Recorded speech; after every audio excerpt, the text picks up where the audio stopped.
Today we're going to give you some tips and actually show you how to do one of my favorite recipes, and this is my favorite time of year. It's called the Mad Max turkey recipe. So it is a roasted turkey, but let me point out a couple things that you really need to think about as it's raining leaves today. It's a beautiful fall day. When it comes to preparation and setup for doing turkey on your big green egg. So first off, I want to show, we can get a little shot here. Of course, we're starting out with charcoal. We're going to light this here in just a minute.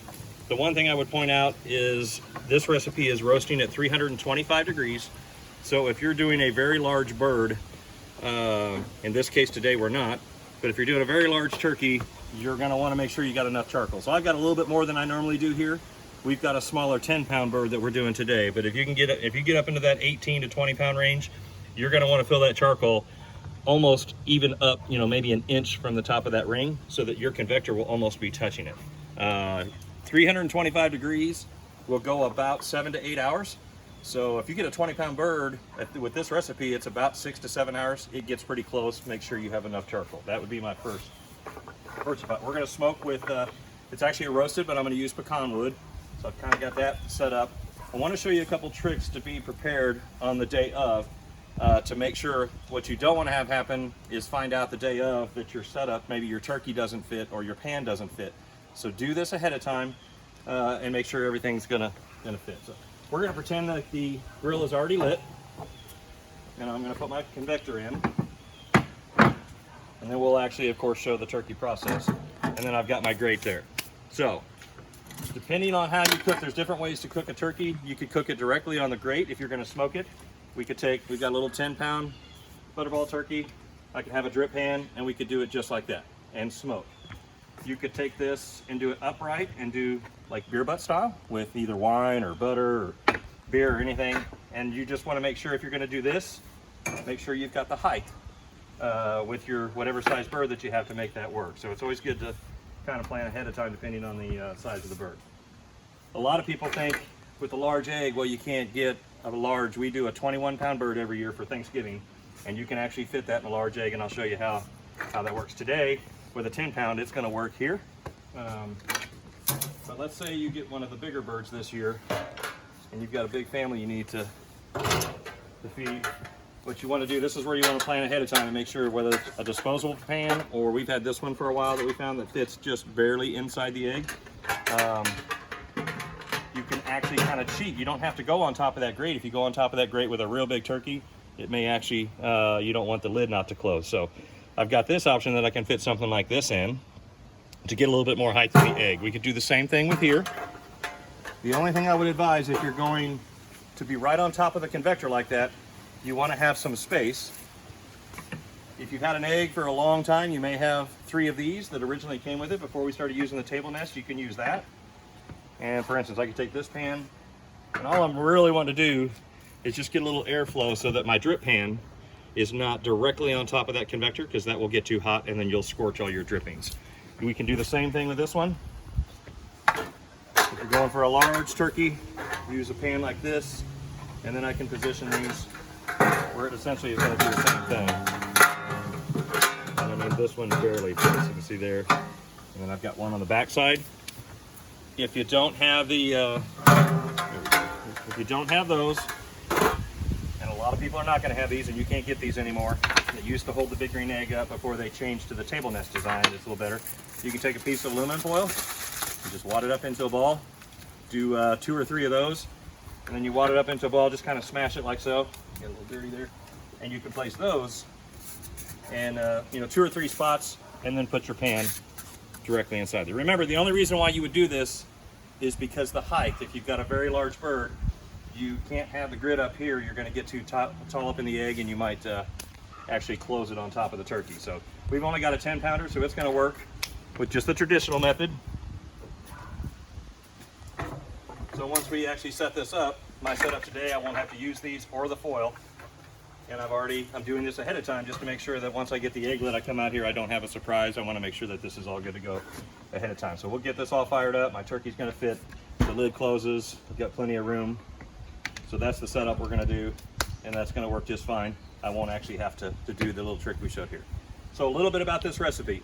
This is called Mad Max Turkey Recipe. This is, I don't know how long this has been around. This would be the 12th or 13th year in a row that we've cooked this recipe at home on the Big Green Egg. It is my favorite. I don't do anything different to it. I absolutely love it every year. So, but what it is, it's actually named after a guy named Max Rosen, who is an egghead from many, many years ago that shared his recipe. And you can read about it. People will refer to this recipe. He even now has his own seasoning called Mad Max Turkey Seasoning to shorten the process here. So what we're going to do is I'm going to get the grill going, but a little bit about the recipe. These are all the ingredients. Normally I would brine. If you have the time, I would recommend brining the turkey. For this batch here, we didn't have quite enough time. It's 1 hour per pound on the brine, but we've got these 3 different flavors of these turkey brine kits. Everything you need. It's got the bag, all the seasoning. You can brine your turkey and it adds even another layer of flavor that is just outstanding. I've got a lemon, a couple oranges, a couple apples, onion, garlic. We're going to quarter all that up, and actually that's going to go inside the turkey. And then I've got 2 sticks of butter. Actually the celery and the carrots are going to go inside the turkey as well. But we're going to make our butter paste first. Very similar to what you saw Aaron do on the with the turkey breast. But I've got fresh rosemary, fresh thyme, and fresh sage, and 2 sticks of butter, and we're going to turn that into a paste that's going to go inside underneath the skin and on the outside of the actual turkey. And we'll show that process when we come back. The other option you have, which is pretty cool, is now you have actual Mad Max turkey seasoning. So I'm guessing this has a lot of the same ingredients that Max did from here, and you could make the same butter with this. That recipe is also online, and you just add some of this to the butter and you'll do the same paste thing. This stuff is really good. It sells very well, and if you don't want to mess with the fresh herb, totally get that. And this is actually on their website as well. Like I said, we have done this for 13 years. Our guard dog is apparently found something. What is it? We'll let her explore that inside so she doesn't run the rest of the video. So anyway, I think this is the 13th year that we've done the Mad Max recipe, and it started with just the smell of fresh herb and everything else. I just can't do it any other way, so I'm not going to use this, but I would encourage, lots of people do. We're going to do it the old-fashioned way with the fresh herb. And then if you notice, this is not for our consumption. There's a nice bottle of white wine that also comes into play with the turkey. So we will get all this prep stuff done. I'm going to get the egg lit. The one last piece of advice I would say on Turkey Day is plan ahead. So if do your math on what time it's going to take it's about 20 minutes a pound with this recipe. So give yourself a little extra time so that you're not waiting on the turkey. But this is the one time that I also preheat the egg about at least an hour before it's time. I want to get set at 325 degrees, make sure everything's good to go, there's no hiccups, and try and get that on time. So I'm going to light that, and then we'll get everything prep-wise done, and we'll come right back and show the bird process.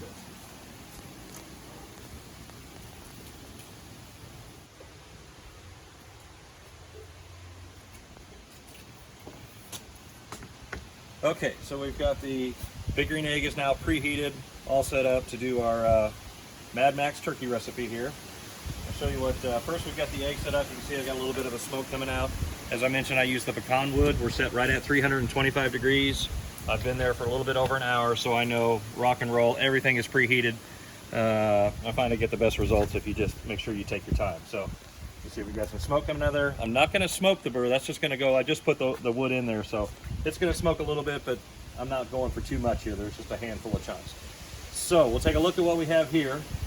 What we did with the bird, we made that butter paste, as we call it, with all the fresh herb, rosemary, sage, and thyme.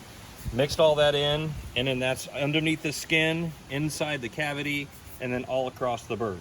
So we'll talk about what's on top here. This is a gallon bag of ice cubes. And if you do nothing else with any recipe that you do, this is probably the most important thing I think I've ever learned on doing turkey. Came from Mad Max. Do it every year, but basically 20 minutes, exactly 20 minutes before it's time to put the turkey on, you've got it all ready to go. Put a bag of ice, if it's a large bird, a couple bags of ice over the breast meat for 20 minutes. And what that does, it's going to get that, it's actually going to cool down the breast meat a little bit so that by the time we actually get to the 160, 165 that we're shooting for on the breast, the dark meat and the legs will be the 175 to 180 that we're going for there. So it works every time. Use a timer, 20 minutes exactly on that. And we'll take that off now because we actually were 20 minutes right at the start of the video. And that, I'm telling you, that works every single time. So now what we're gonna do is stuff the cavity. We've got our butter mixtures, you can see all across the bird, underneath the skin. And then we've got all of our stuff that we're going to actually stuff inside. I've got celery, lemon that we quartered up. We've got some apple, one of each. And then we've got our onions that we quartered as well, and garlic.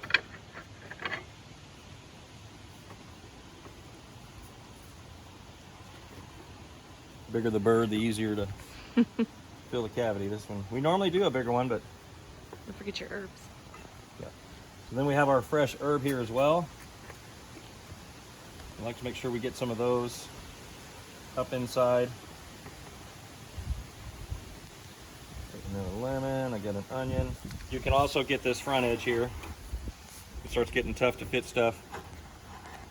We'll stick another onion inside there. Oops. If it falls in there, we're going to put some in there anyway, so.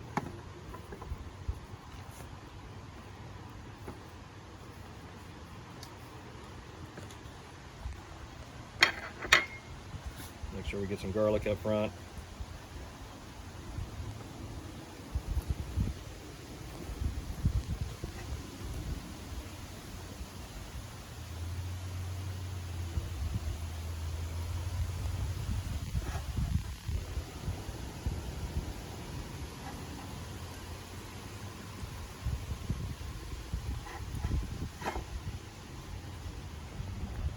This really helps on making the gravy at the end when you take this liquid. All this goodness that comes out at the end. You just keep stuffing it. We've got plenty here.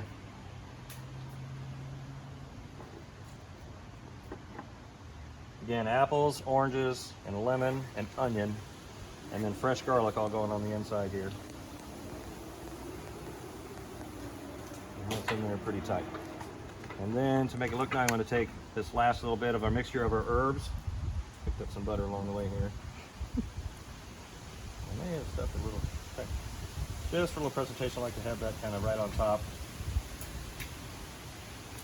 Then I'm going to take the remaining. We've still got some leftover apple and oranges. And we're going to drop that in the bottom pan here.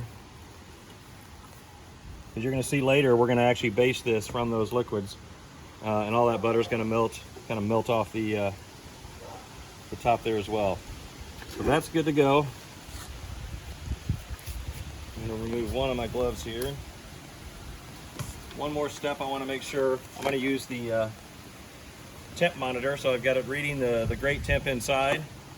And then I'm also going to read the temperature on the breast itself. So you can either choose the breast. I like to monitor the breast, and then I've got the instant read thermometer as it's getting close to the target of 160, because we're going to let it rest for a few minutes and it'll come up to 165. Then I'll just individually check the dark meat as well. But this trick will almost always come out all the time. So you just want to find, you've got your bone right down the middle. So I'm going to look for about center, and then I like to go on this outside edge here about where the center of the breast is going to be. You usually just kind of feel right in the middle and then push that in. And you can always check that as well. We'll go ahead and plug that in. And if we took a temp right now, I've done it before just to see if we took a temp on the breast meat versus the dark meat before we even cook it, there is actually quite a difference in those two because of that ice trick. That ice trick works every time. One bag of ice over the breast meat exactly 20 minutes before you do it. So the last step before we put it on and start cooking is the wine. So we've got, you can use Pinot Grigio or Chardonnay. We like it with Chardonnay. It's going to end up in your gravy at the end. And you basically want to fill the cavity up first. Make sure you get some down in there that stays in there.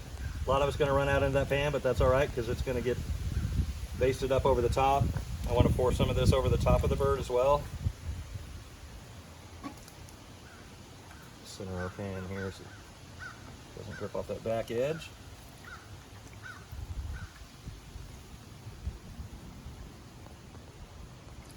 Over the entire bird, and with this one being smaller, we're going to leave, there might be a glass for myself or the beautiful camera operator here. We'll set that. So that's ready to go on. Again, we had our egg set up. We're going right on the middle of The grate here, 325 degrees, and it's about 20 minutes a pound. So a 10-pound bird, we're figuring this is going to be about 3.5 hours. But we're going to go 1 hour first.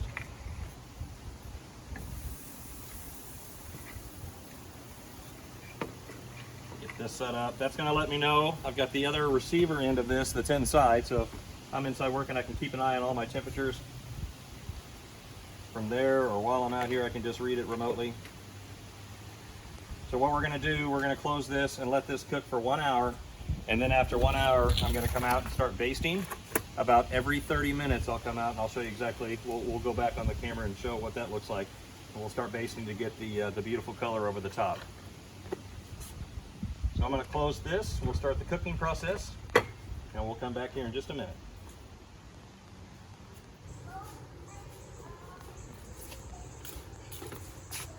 Okay, so it's been almost exactly 1 hour since we put the turkey on, and at this point in time we're going to start basting it every 20 to 30 minutes. So make sure you've got a good baster, and we'll just take a look at where we are so far. 1 hour in. This is about a probably 3.5 hour cook on a 10-pound turkey with this at 325. So you can see we're locked in at 325, and the breast meat is reading 99 degrees, and our target is 160. A little bit of a rest, and then we'll go from there. So we'll see what we've got here. The idea behind the basting is we're going to get that flavor from the wine that's and all that butter and everything that drips down into the pan below. You can see we're already starting to get some color. And the more we do this, the more we continue to add color and glaze both. This usually just turns out amazing, and the actual flavor that you get in the crust from all the white wine and the butter and the fresh herb. Look forward to this every year. Pretty exciting we get to have it twice this year. Like so. So just every 20 to 30 minutes I'm going to do the same thing. So we won't show it every time, but we'll definitely show the finished product here. We're about 2.5 hours out. So running out of daylight, but we'll make sure and show you exactly what we've got once it's done.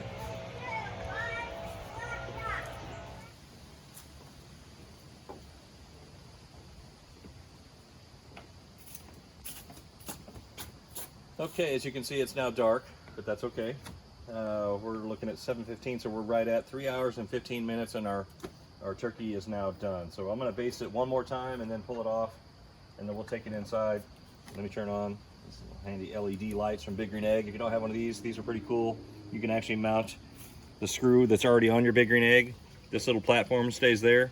It's magnetic, so you can put it away when you're not using it. And actually, I've got two of them. Let me grab the other one.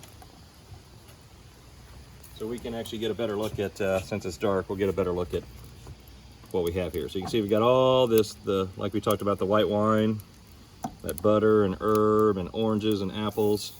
I'm gonna baste it one more time. I've been basting it every 30 minutes, so we're right at 3 hours, 15 minutes total